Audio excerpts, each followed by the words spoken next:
E divulgando a viola clássica de volta com mais uma lição do Hans City, livro 1. Hoje é a lição 3 para vocês e a gente vai falar sobre ela aqui.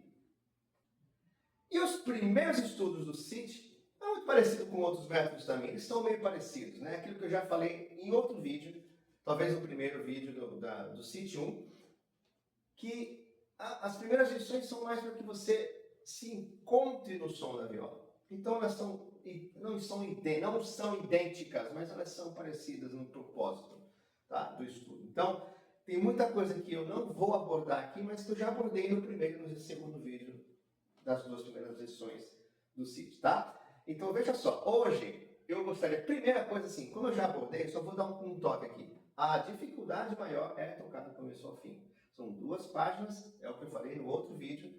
A dificuldade é tocar do começo ao fim. Então estudem tecnicamente, distribuição de arco, som, mas de novo, estudem em casa também a questão de tocar ela inteira, tá bom? Ponto. Hoje eu vou falar sobre ponto de contato. Eu já disse isso em alguns vídeos lá atrás do meu canal. Hoje eu vou abordar aqui, porque se alguém for começar a acompanhar os vídeos, talvez não vai ter tempo de achar esse vídeo lá no YouTube, tem que assistir todos. Se der, assiste todos. Mas eu sei que você não vai procurar. Então eu vou abordar aqui um tema que eu já falei, que é o ponto de contato. Nós temos aqui 5 pontos de contato. Isso não é uma criação minha, tá? Isso não é uma criação minha. Isso aí a gente vem absorvendo durante os anos de estudo com professores de diversos lugares e muitos deles falam sobre isso. Que nós temos 5 pontos de contato. Eu vou com certeza colocar alguma ajuda visual aqui para que vocês se situem. Existe o que a gente chama de ponto 3, que é o ponto central que vocês estão vendo aí, que é o que a gente ensina para o aluno desde o começo, a tocar no meio do cavalete e do espelho, e essa região é a região 3, o ponto de contato. É uma região que não traz um som aveludado, então o aluno no começo quer tocar aquele som aveludado. Pode reparar, se você não tem um aluno que gosta de tocar na região um pouquinho mais perto do espelho. Por quê? Porque as cordas, a pressão das cordas é menor, né, do que a que está no cavalete, então o som fica um pouquinho mais aveludado, dá a falsa sensação de que o som fica bonitinho. Não, o aluno tem que saber tocar na região central, é a primeira coisa. Então você que está aqui tocando essas lições do método comigo, a sua meta é, por enquanto, tocar na região central, tá? Porque você com certeza tem algum hábito ruim. Lembre que eu não gosto de falar de vício, que vício é uma outra coisa para mim, mas tem o hábito ruim de tocar em outras regiões de arco, tá? É proibido? Não, não é proibido. É isso que eu queria dizer para vocês. Mas, a princípio, você tem que saber controlar na região do arco necessário. Então, se é o ponto 3, é o ponto 3, na região central. Tentem tocar todo o estudo na região ponto 3.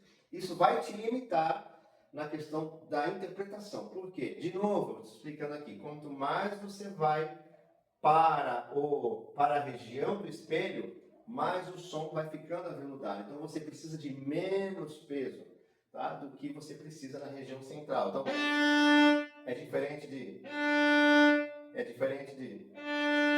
O som é outro, o timbre é outro, então o peso também tem que ser outro, a velocidade é outra. E aí você vai ter, olha que loucura, hein, que eu vou dizer aqui. Você tem que estudar em todas as regiões de arco. Isso você faz num método chamado SEVSIC, que eu estou planejando, fazendo os planos aqui para entrar também nos nossos estudos aqui.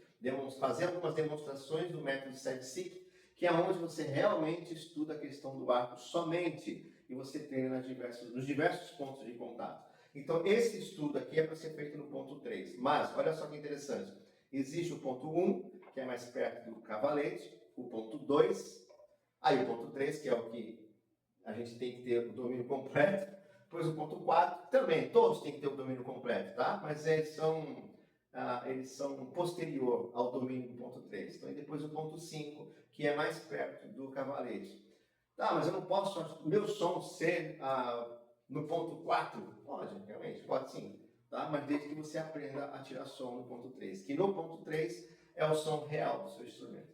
Então não se engane. Você está tocando mais perto do espelho, não é a região correta para você agora. Tá? O ponto 3 vai permitir com que o seu instrumento receba todas as vibrações necessárias E ele também começa a ver que às vezes o som do seu instrumento é mais verde, né? Está meio cru ainda. É porque você não testou ele. Você está sempre tocando perto do espelho e você acaba não jogando todas as vibrações para dentro do instrumento, para a madeira ir dilatando aos poucos, né? Um pouquinho que já dá uma diferença grande. O violino responde melhor, a viola responde, desculpa se eu falei violino, quem se ofendeu, eu acabei me ofendendo aqui, porque o cara é de viola, não é de violino. Então a viola começa a expandir um pouquinho e o som começa a deixar de ser verde e ficar um pouquinho mais maduro, tá? Então esse exercício todo aqui, o 1, 2 ou 3, tentem sempre controlar o arco na região 3, no ponto 3 de contato. Uma das dicas mais importantes que você talvez vai receber aqui, que é uma coisa que a gente só vai ouvir lá na frente da técnica, né? Que a gente não escuta muito isso, mas você está tendo a oportunidade de já começar a aplicar isso. Aí, olha só, a diferença sua e minha é de que como eu domino as 5 regiões, então eu sei quando eu uso elas ao meu favor. Então, se eu quiser sair de um som um pouquinho mais delicado, sei lá,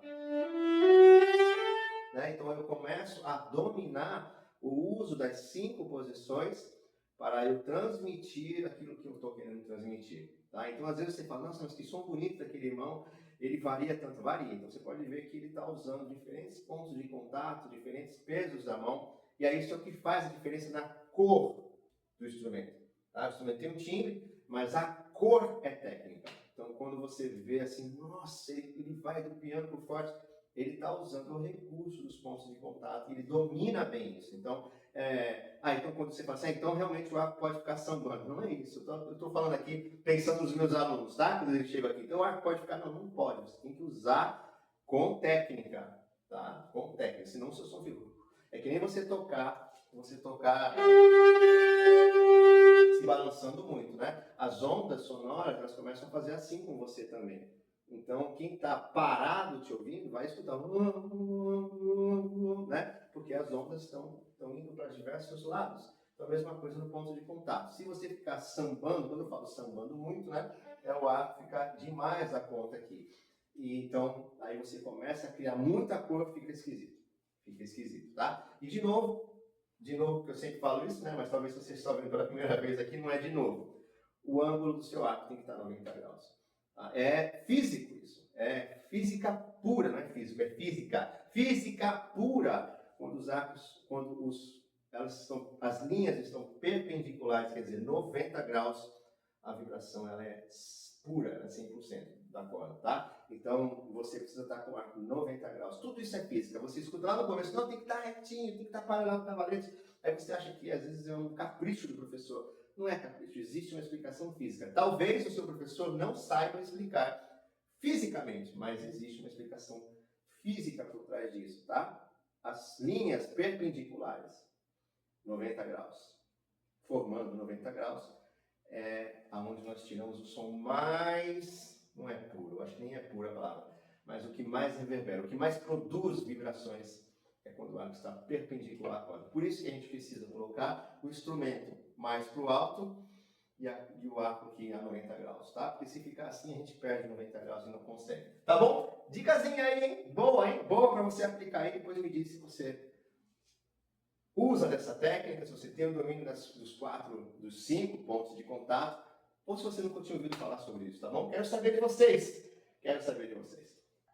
Como eu sempre falo na questão da distribuição de arco, dá uma estudada, tá? Então, assim, é um exercício que tem notas de um tempo com o arco todo, mas às vezes essa nota de um tempo não vai ser gasta com o arco todo, porque ela está em conjunto com o outro, enfim, aí liga 4 notas para cima, 6 para baixo. Então, existe aí um trabalho de distribuição de arco, mas geralmente é o seguinte, colcheias separadas, pouco arco. Isso não tem dúvida. Aí as coxinhas ligadas, geralmente arco todo, seja ela 2, 4 ou 6, tá? Então a gente está sempre gastando arco todo. Semínimas que vai ser um desafio para você descobrir. Então eu começo já na arco todo, arco todo. Arco todo, aqui eu uso menos. Mesmo que seja para semínima, eu uso menos porque eu vou precisar depois. Inclusive, vocês estão vendo aí, tá faltando uma ligadura nessas últimas 4 colcheias da primeira linha, podem marcar aí que está faltando, tá? Então, faltou essa ligadura. Então, para essa ligadura funcionar, aquelas semínimas têm que estar na região ali superior do arco, para eu poder ter mais arco para fazer, tá bom? E ficar mais confortável. Então, é descobrir a questão da distribuição de arco, dar uma olhadinha nas gravações, tenta copiar o melhor possível, tirar o som bonito, som bonito, som bonito, som bonito. 3 vezes, 4 vezes, né? 3, 4 vezes, para você ficar com isso na mente quando for estudar esse estudo, tá bom? É isso, som bonito. Aplique essa questão do ponto de contato, tá? Falei que ia ser um pouquinho mais direto ao assunto, porque você preste mais atenção na execução do que na minha fala, que às vezes talvez talvez eu seja chato de ficar em cima dessa técnica ou em cima de alguma técnica específica, mas é para o seu bem, para que você melhore a sua execução na viola, tá bom? Curtam, me sigam aí, se você ainda não me segue, me sigam, hein? Me sigam aí. E fiquem aí com as 2 gravações, uma na 60, velocidade 60 e uma na velocidade 90. 90 é mais fácil, tá? Mais rápido para mim, foi bem mais confortável. O lento, por incrível que pareça, dá mais trabalho. Mas é engraçado que se você não fizer no lento, você não faz no rápido também. Então não dá para saber, aí talvez no meio termo aí. Eu coloquei 60 e 90. Se você fizer no 60, você vai fazer no 90 maravilhosamente bem, tá? Então escolha aí o tempo e estude, hein? Tchau!